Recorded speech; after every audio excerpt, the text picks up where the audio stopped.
தீபாவளி பலகாரமாக ஒரு sweet recipe தான் செஞ்சுருக்கேன். ரொம்பவே ஈஸியாக ரொம்பவே சிம்பிளாக செஞ்சுக்கலாம். ஸ்வீட் பிடிக்கிறவங்களாம் இதை செஞ்சு சாப்பிட்லாம்.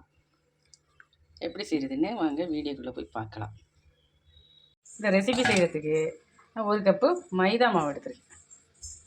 கொஞ்சமாக சால்ட்டு, ஒரு சின்ன ஸ்பூனில் 1/4 ஸ்பூனு சோடா உப்பு சேர்த்துருக்கேன். 2 ஸ்பூனு நெய் சேர்த்துக்கலாம். சின்ன ஸ்பூனில் ஒரு 2 ஸ்பூனு நெய். மாவை ஒரு முறை நல்லா கலந்து விட்டுறணும். நல்லா கலந்து விட்டு தண்ணியை தெளித்து பிசையணும். ரொம்ப லூஸாக பிசைஞ்சிடக்கூடாது. பார்த்து தண்ணியை சேர்த்துக்கணும். கொஞ்சமாக முதல்ல தண்ணி சேர்த்துக்கணும். தண்ணியை சேர்த்து நல்லா பிசைஞ்சு எடுத்துக்கணும். இந்த அளவுக்கு மாவை நல்லா பிசைஞ்சிக்கணும். பிசைஞ்சிட்டு ஒரு ஈர துணியை போட்டு ஒரு 20 நிமிஷம் இதை நல்லா ஊறட்டும். இப்படி மூடி வச்சிடலாம். இப்போ நாம் பிசைஞ்சு வச்சுருக்க மாவை பார்க்கலாம். நல்லா ஊறி இருக்குது. இல்லை நல்லா கொஞ்சம் பெரிய உருண்டையாகவே எடுத்துக்கலாம். ஒரு சப்பாத்தி கட்டையில் நல்லா மைதாவை தூவிட்டு இந்த மாதிரி நம்ம சப்பாத்தி தேய்க்கிற மாதிரி தேய்ச்சிக்கணும். ஆனால் கொஞ்சம் மொத்தமாக தேய்ச்சி எடுத்துக்கணும். தேய்ச்சிட்டு காட்டுறோம்.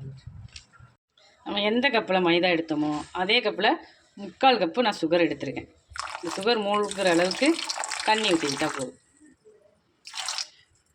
இதை நல்லா பாகு காய்ச்சிக்கலாம். நம்ம நார்மலாக சப்பாத்தி தேய்க்கிறத விட கொஞ்சம் இந்த அளவுக்கு கொஞ்சம் மொத்தமாக இருக்கணும். இந்த அளவுக்கு தேய்ச்சி எடுத்துக்கணும். ஓரம்லாம் இது போல் கட் பண்ணி எடுத்துக்கணும். இந்த அளவுக்கு ஒரு சதுரமாக நம்ம இதை கட் பண்ணி எடுத்துகிட்டு மறுபடியும் சின்ன சின்ன பீஸாக கட் பண்ணி எடுத்துக்கணும். கத்தினால இது மாதிரி சின்ன சின்ன பீஸாக நம்ம கட் பண்ணி எடுத்துக்கணும். இது போல் கட் பண்ணி எடுத்துக்கணும். நல்லா நீட்டாக ஒரு வெட்டி விட்டுட்டு அதை சின்ன சின்ன பீஸாக இந்த போல் நம்ம போட்டு எடுத்துக்கணும்.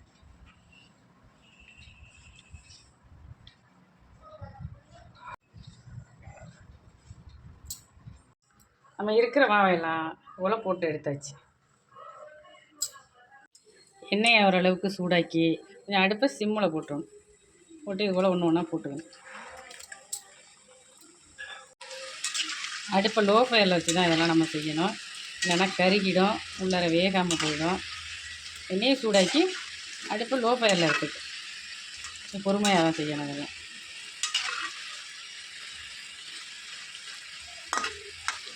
நல்லாவே ரெடி ஆகிடுச்சு. எல்லாத்தையும் எண்ணெயிலேருந்து நம்ம அரிச்சு எடுத்துடலாம்.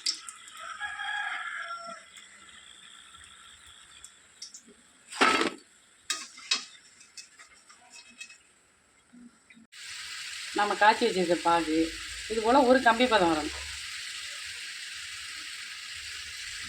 இந்த பாகில் கொஞ்சமாக ஏலக்காய் தூள் சேர்த்துக்கலாம்.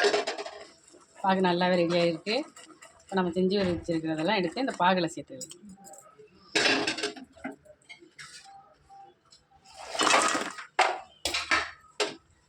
நல்லா கலந்து விட்டுருவோம். நல்லா நம்ம எடுத்து வச்சுருந்த சீனி பாகு எல்லாமே சரியான அளவில் வந்திருக்கு. இது போல் இருக்கணும். வர தீபாவளிக்கு இது போல் நீங்களே செஞ்சு சாப்பிட்டு பாருங்கள். ரொம்பவே நல்லாயிருக்கும். நல்லா சூப்பராக இருக்கும். எல்லோரும் செஞ்சு சாப்பிடுங்க. ஸ்வீட்டு பிடிக்கிறவங்க அதெல்லாம் செஞ்சு சாப்பிட்லாம். எல்லாத்தையும் ஒரு பிளேட்டில் நம்ம மாற்றிக்கலாம். ஒரு சூப்பரான ஸ்வீட் ரெசிபி ரெடி. தீபாவளி பலகாரமாக உங்கள் வீட்லேயே இதெல்லாம் செஞ்சு சாப்பிடுங்க.